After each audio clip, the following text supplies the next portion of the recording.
Buenos días y bienvenidos a mundodesconocido.com. Aquí estamos otra vez con todos vosotros.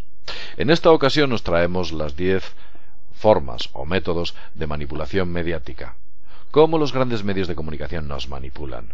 La verdad es que es un gran texto. Este texto parte de un filósofo, lingüista y activista norteamericano cuyo nombre es Noam Chomsky. Noam Chomsky ha sido muy criticado porque es de origen judío y algunas personas alegaban que sus escritos estaban orientados a dirigir a la opinión pública en favor de los intereses de Israel, algo que me parece absurdo.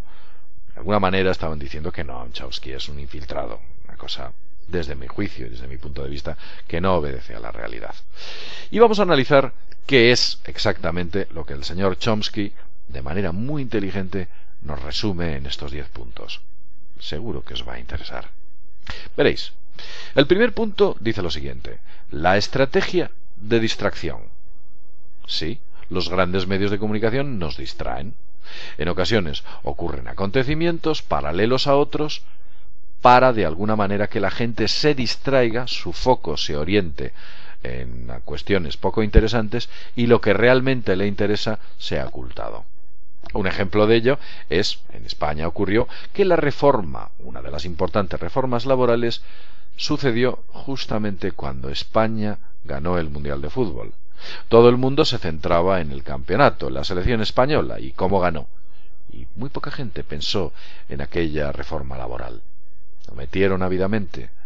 Quizás, y además es curioso porque lo hicieron en periodo estival. Tal vez ocurra lo mismo con el clima que existe en Oriente Medio.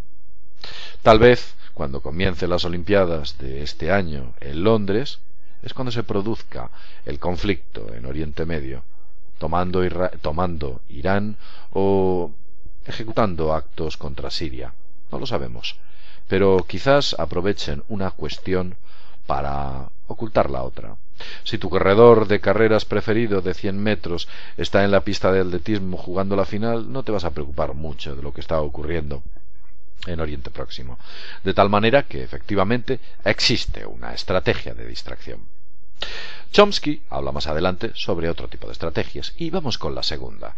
La segunda es crear el problema y después ofrecer la solución. Es el llamado problema, reacción, solución.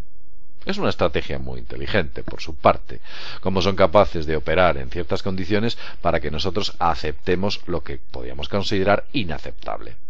¿Cómo lo hacen? Os pondré un ejemplo. Imaginad que el Estado español, el gobierno de España, decide privatizar la sanidad. Y para ello, lo mejor que tiene que hacer es ejecutar una estrategia con la cual sean los propios ciudadanos los que pidan ese cambio.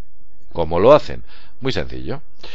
Hacen o producen que esa sanidad tenga largas listas de espera, que las personas que trabajen para la salud pública estén en peores condiciones, cobren menos, esas personas sean incentivadas para que se den o se entreguen menos medicamentos, se den menos bajas, los profesionales que trabajan dentro tengan menos vacaciones, más horas de trabajo. Entonces el servicio entra en detrimento, funciona peor, los ciudadanos se quejan, reaccionan, y frente a esa reacción el gobierno al final ejecuta su plan de privatización, alegando de que esto no funcionaba y hemos tenido que dar un golpe de mano. Al final sois vosotros los que me habéis pedido que lo cambie, y de ahí se pueda ejecutar esa privatización. Eso es lo que llama problema, reacción, solución. El tercer punto que el señor Chomsky habla, o del que comenta, es lo que se denomina la estrategia de la gradualidad. Nos van imponiendo leyes y normas poco a poco, de manera gradual, como que tuvieran un objetivo en mente, al que llegan finalmente. Pero esa gradualidad hace que nosotros vayamos aceptando levemente lo inaceptable. Un ejemplo claro es la llamada reforma laboral. Si veis, hay una primera reforma, una segunda reforma, habrá una tercera reforma, una cuarta, una quinta, y poco a poco nos van cociendo a fuego lento. Es lo que llamo la estrategia de la rana. De ello hablaba mucho David Icke, cuando decía que si tú coges una rana y la metes en un cazo con agua hirviendo, la rana salta. Pero si coges esa misma rana y la metes en un cazo con agua tibia, la rana se queda dentro. Y ese agua, si la empiezas a cocer lentamente, lentamente, la rana nunca va a saltar y conseguirás cocerla. Eso es lo que nos están haciendo. Nos cuecen a fuego lento. Continuemos con el cuarto punto. La estrategia de diferir. Ese es ese aspecto en el cual una medida impopular la presentan como dolorosa y necesaria.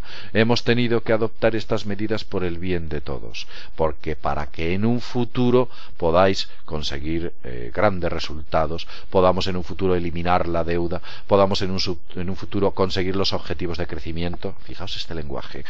Lo que crean en el ser humano, o dentro de los ciudadanos, es la idea, la ilusión de la esperanza. Y la ilusión.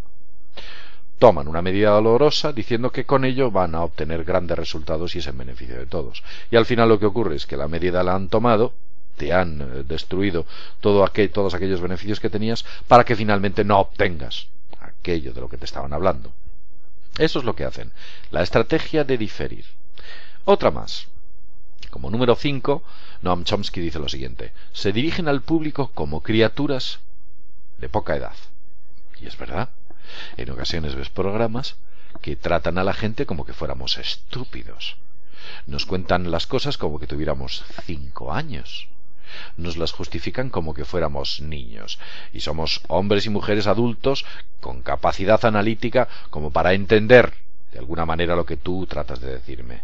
¿Pero qué ocurre? ¿Por qué utilizan ese lenguaje? Os lo voy a explicar. Si alguien se dirige a vosotros de una manera científica y técnica, vosotros intentáis poneros a la altura de aquella persona que os está hablando. Vuestros procesos mentales se elevan. Pero si alguien os habla como que tuvierais 12 años, baja vuestro listón. Vuestra capacidad analítica disminuye y os ponéis a esa altura. Y en ese punto es donde es más fácil que aceptéis cosas que en otras circunstancias no hubierais aceptado. Por eso utilizan ese lenguaje, un lenguaje simplista, en el cual os convencen, o con el cual os convencen, para que ellos ejecuten esos planes que desean. En el punto número 6 es que ellos utilizan, según Chomsky, utilizan el aspecto emocional mucho más que la reflexión. Sí. Ellos prefieren generar en nosotros sentimientos, visceralismos, malestar, odio, repulsa, a generar en nosotros capacidad de análisis. ¿De acuerdo? Os pondré un ejemplo. Si veis un telediario y al principio os hablan de noticias importantes como la reunión del presidente del gobierno con el Fondo Monetario Internacional, la tensión en Oriente Medio, la situación actual de la crisis o cómo está funcionando, pues digamos, las políticas internacionales para solucionar dicha crisis o las respuestas de la sociedad frente a las medidas tomadas, eso os lo ponen al principio. Al final del telediario os meten visceralismos. ¿Y qué son esos visceralismos? Los datos de muertos en el tráfico, la mujer que ha sido degollada por su marido, el niño que ha sido atropellado por un vehículo, aquel tipo que se ha pegado un tiro con una escopeta. Os meten visceralismos, generan en vosotros sentimientos, porque esas ideas que generan lo que hacen es que producen sentimientos que calan muy hondo, muy hondo. Y no son noticias importantes dentro de un contexto nacional o internacional, son importantes en el sitio donde se ha producido el hecho. Y finalmente os meten el fútbol dentro de un telediario, que el fútbol, con los fichajes, goles, faltas producidas, penaltis, malos arbitrajes, fichajes, lesiones, os generan ese visceralismo por vuestro equipo, por aquel equipo contra el que os debatís. Como resultante de esta ecuación, y si cogéis una libreta y tomáis nota de la misma, veréis que al final, cuando acaba un telediario y os intentáis en esa libreta apuntar de qué noticias os acordáis, veréis que solamente os acordáis de aquellas que han generado visceralismo, sentimientos, no aquellas que han creado análisis, que son las realmente importantes.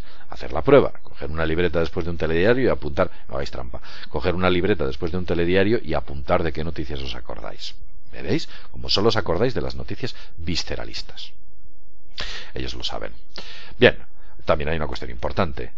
Gran parte de las calorías de nuestro cerebro consume muchas calorías, requiere mucha energía, pensar y analizar, pero los sentimientos son automáticos, salen solos, y entonces, claro, pues aprovechan esa facilidad para trabajar nuestros sentimientos. Vamos a continuar. Ellos mantienen al público, como punto número 7, mantener al público en la ignorancia y la mediocridad. Sí. Se habla de que la calidad de la educación que se da a las clases sociales va bajando. El nivel de la educación está bajando. Baja. Y al mantener al público dentro de unos grados de ignorancia y unos grados de análisis más bajos, o de crítica social más bajos, pues evidentemente acepta condiciones nuevamente inaceptables de manera más fácil. Es más fácil engañar a una persona ignorante que a una persona culta. Pues esa es una de sus estrategias, mantener al público dentro de la ignorancia y la mediocridad. Si veis en los colegios, observaréis que no están haciendo a niños y niñas inteligentes, no están haciendo a niños y niñas preparados en un futuro para que sean personas analíticas, inteligentes y capaces de tomar decisiones propias. Están haciendo a personas productivas para la sociedad, que es lo que ellos quieren, productividad. ¿Tú qué quieres de una oveja? Si fueras un pastor, ¿qué quieres de una oveja? ¿Que sea inteligente o que te dé mucha lana, que sea productiva? Lo que quieres de una oveja es que sea productiva, que te dé lana, que te dé leche. ¿De acuerdo? Bueno, pues eso es lo que buscan. No buscan que tú seas inteligente, buscan que seas productivo. Es importante. Pero continuamos. Punto número 8. Según Chomsky, estimulan al público a ser complaciente con la mediocridad. Y esto lo podemos ver. En los grandes medios de comunicación vemos como cada 2x3 se prima la mediocridad. Programas absolutamente absurdos dentro del mundo de la farándula, programas que son reality shows, en el cual se llevan a una pandilla de estúpidos con un montón de cámaras que les están rodando 24 horas al día, y con esto pretenden crear un rol de lo que es bueno y de lo que es malo, cuando todas esas personas que se presentan en esos programas tienen en muchos casos psicopatías que les cubren el cuerpo entero, directamente. Pues eso es lo que pasa. Intentan hacer o promueven al público a crear que ese rol de lo mediocre, estúpido, vulgar e inculto sea lo aceptado y lo normal y corriente. Punto número 9. Reforzar la autoculpabilidad. Esto es muy interesante. Veréis cómo lo hacen. Ellos, al final, consiguen que ese problema general te dan la idea de que has sido tú el culpable. El problema de la burbuja económica es que tú has cogido un crédito y te has comprado una casa. El problema del ladrillo es que tú has comprado la casa.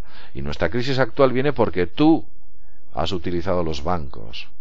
Y eso es un falso análisis. No se pueden analizar así las cosas. Ellos consiguen que tú pienses que el culpable de la situación actual en muchos aspectos, no solo en ese, en muchos otros, seas tú. Si hay accidentes de tráfico, eres tú el culpable. Si hay crisis, eres tú el culpable. Y posiblemente si hay una guerra internacional, eres tú el culpable, porque lo has provocado a ciertos niveles. Hacen sentirte culpable constantemente. Y esto es un error. Pensad que yo, si le tiro un filete a un perro, el perro se lo comerá. ¿Quién es responsable de que se coma el filete? ¿El perro o yo? El perro, de manera natural, o el animal de manera natural, se come eso. Y si yo enveneno a ese filete, ¿quién es el responsable de la muerte del perro? ¿El propio perro que se lo come o yo que le ofrezco un veneno? Verlo desde ese punto de vista. El problema está arriba, no abajo, y quieren hacernos pensar que somos nosotros parte del gran problema. Punto número 10 y último. Conocen a los individuos mejor que ellos mismos se conocen. Y es verdad, ellos son capaces de hacer un perfil sociológico de nosotros alucinante. Saben cómo somos, qué compramos en los supermercados, utilizando las tarjetas de crédito, ellos saben cómo somos. Bueno, utilizando las tarjetas de crédito y otras cosas. Gracias a los teléfonos y la tecnología nos conocen mucho mejor. Pueden hacer estudios sociológicos de nosotros, qué compramos, a qué sitios vamos de vacaciones, cuáles son nuestros gustos de ropa, cuáles son nuestros gustos de alimentación, cuáles son nuestros gustos incluso de productos de belleza, a todos los niveles, a qué restaurantes vamos, qué alimentos nos gustan. todo, saben todo de nosotros. Si compramos revistas, gracias a las tarjetas de crédito pueden saber qué tipos de revistas compramos, comprenden nuestro perfil, incluso si controlan Internet, como así está sucediendo a través de Google, son capaces de ejecutar un perfil de nosotros totalmente preciso, concreto y exacto sobre quién es esa persona que se llama JL, por ejemplo. Ellos saben mejor quiénes somos incluso que nosotros mismos, porque son capaces de analizarnos. Tienen grandes estudios de mercado, equipos sociológicos, gente que se dedica a investigar estas cuestiones y, por supuesto, enormes bases de datos llenas con nuestros datos, que generan un perfil de nuestra personalidad muy, muy concreto y correcto. Saben mucho de nosotros. Y si saben mucho de nosotros, al saber mucho, son capaces de manipularnos a nivel individual de manera correcta. Eso es lo que hacen. Bien, comentaros que después de haberos mostrado estas 10 estrategias, os digo que hay un audio dentro de la web de mundodesconocido.com, hay un audio de larga duración en MP3 que os lo podéis descargar, en el cual Javier Pérez Nieto y el que os está hablando ahora, JL, debaten sobre estos 10 puntos de cómo nos manipulan. Lo podéis descargar, meterlo en un MP3 en vuestro móvil y escucharlo cuando vayáis en el autobús, en el metro, donde queráis. Ahí hacemos una especie de análisis mucho más extenso sobre lo que yo os estoy diciendo. Lamentablemente ese audio era un vídeo. El vídeo se perdió debido a que el sistema de grabación nos falló y hemos tenido que dejarlo en el audio. Pero bueno, tenéis aquí este vídeo en el cual de manera más sintetizada os contamos estas cuestiones. Si vosotros sabéis cómo os manipulan, si vosotros conocéis el secreto de los métodos de manipulación que ejercen sobre vosotros, de alguna manera os estáis vacunando frente a esa manipulación. Los veis y sabéis y conocéis sus estrategias y qué pretenden haciendo ciertas cosas. Y es bueno que esto lo sepáis. Es una información, a mi juicio, bastante interesante. Bien, y dicho lo cual, después de este largo videoprograma, que está durando 17 minutos y pico, pues deciros que nos vemos en mundodesconocido.com. Hasta pronto.